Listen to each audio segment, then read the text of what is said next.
Hey everybody, Don Georgievich here with Job Interview Tools. Today I want to talk to you about how you can ace an interview with a CEO. So if you have a job interview coming up and it's with the CEO of a company or a director or vice president, and you want to ace it, go ahead and hit the like button on this video. We'll dive right in. I'll show you how. So CEOs are going to interview from a different perspective than a regular hiring manager or someone in HR. They are going to hit you from a side that you just have not been hit from before. They're not going to ask you all the common questions like, tell me about yourself and what are your accomplishments, what are your weaknesses. No. They're going to dig a little bit deeper. And here's what you need to be like in the interview. So first thing, you need to be passionate and enthusiastic about the job and the company. And that needs to just resonate. That energy from inside you just needs to resonate in the interview so they can just see it and feel it. And it can't just be in your voice. It has to be in your body language and your posture and everything else. You need to be passionate and enthusiastic about the job and everything about that company and the value that you can bring to them.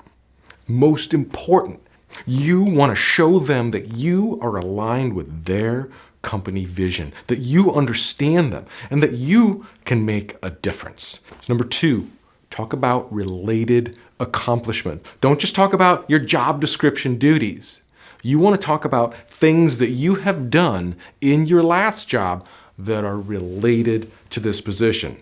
You don't want to talk about stuff that isn't related because it doesn't mean anything. It has no value. You are trying to connect your past experience to what this company is looking for. So the best way to do this is first get a good understanding of that job description, what they're looking for specifically. Then you go through your own past experience and you look for related accomplishments that they might be interested in hearing that connect with what their needs are. And that way you can go in there and you can be on the same level when you're talking to them.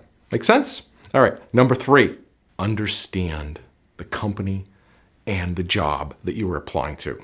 Do some research on this company. Look them up, study them, and don't just look on their website. Google their name, see if they're mentioned in any other magazines or write-ups or articles, and learn as much as you can about them. What's important to them? What's their vision? What's their mission? So you can go in there and talk to them like, you have an idea of, what they're doing, what they're facing, what their reputation is in the industry. And you should be prepared if they ask you, what do you know about our company? And if you just say, well, I kind of know that you guys are a great place to work, that isn't going to cut it.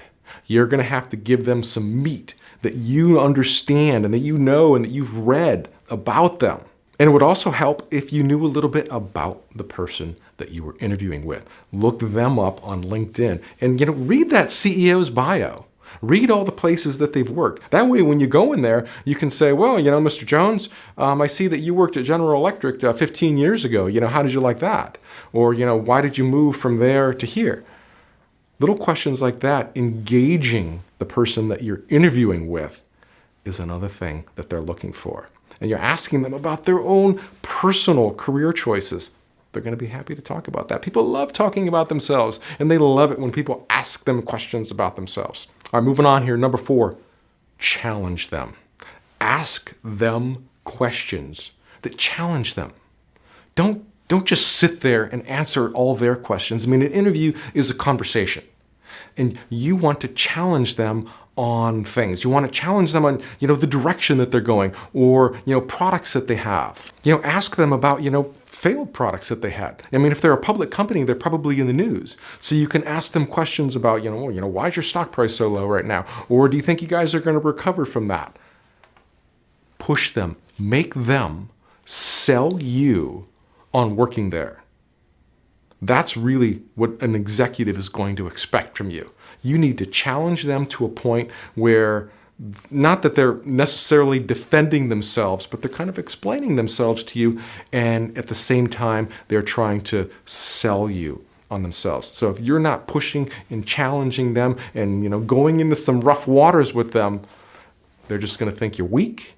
And CEOs are looking for strong-minded, driven people. Number five, let them know what makes you tick, what motivates you, what gets you out of bed in the morning.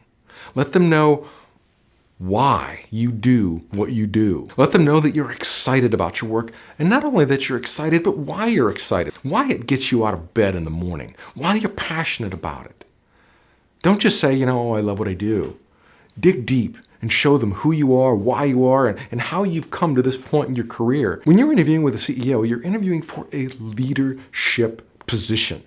So you need to demonstrate to them that you're a leader. Why are you a leader?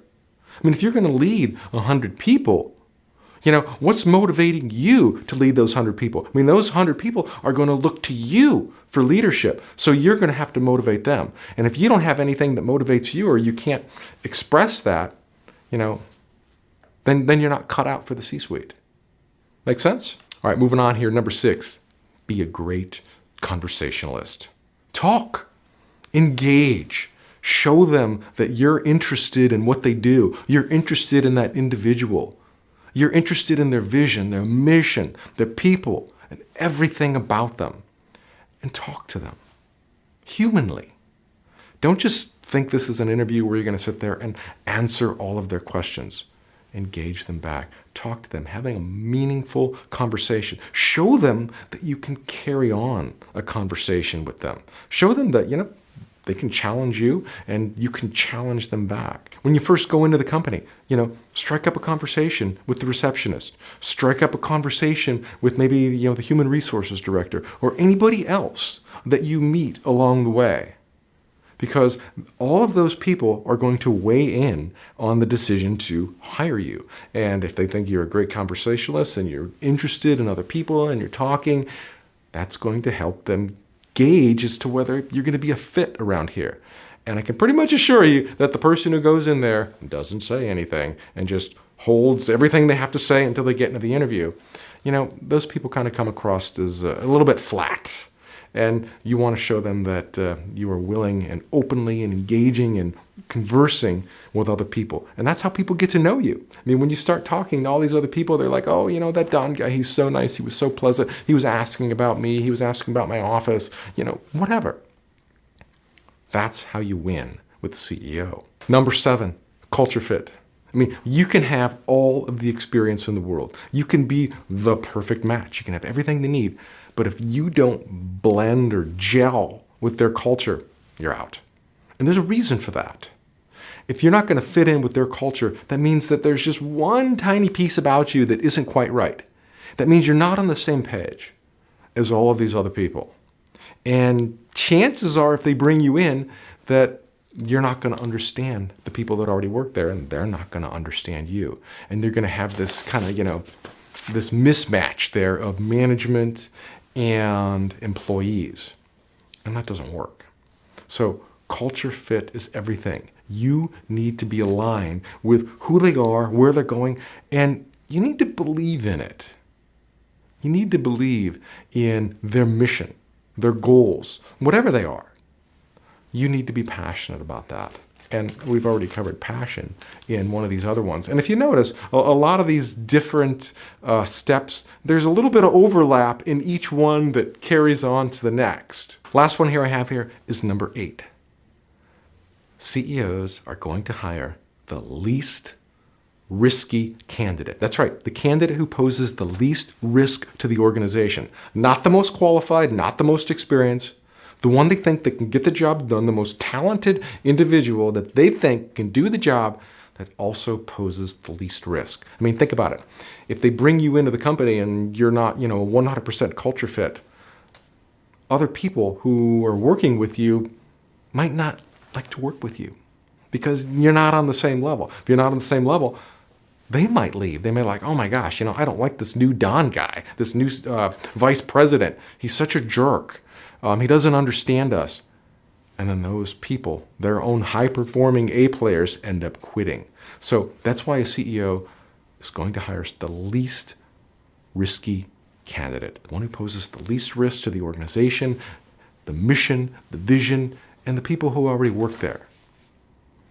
And you need to keep that in mind. It's not all about the experience and what you know. It's, are you going to work out long term? They don't want to hire somebody who's just going to come in and work 6 months to a year and then gone. They want someone who's going to work there 2 years, 3 years, 5 years, 10 years. And they're going to hire the person that poses the least risk to that position, the employees, the company, and everything else. All right, my friend, that's all I got for you today. Oh, and one more thing. Before your next interview, go ahead and grab a copy. Even though this is with a CEO, this little book here, this little top 10 book is going to teach you how to answer some of the common questions. I mean, CEOs still might ask you, so Don, tell me a little bit about yourself.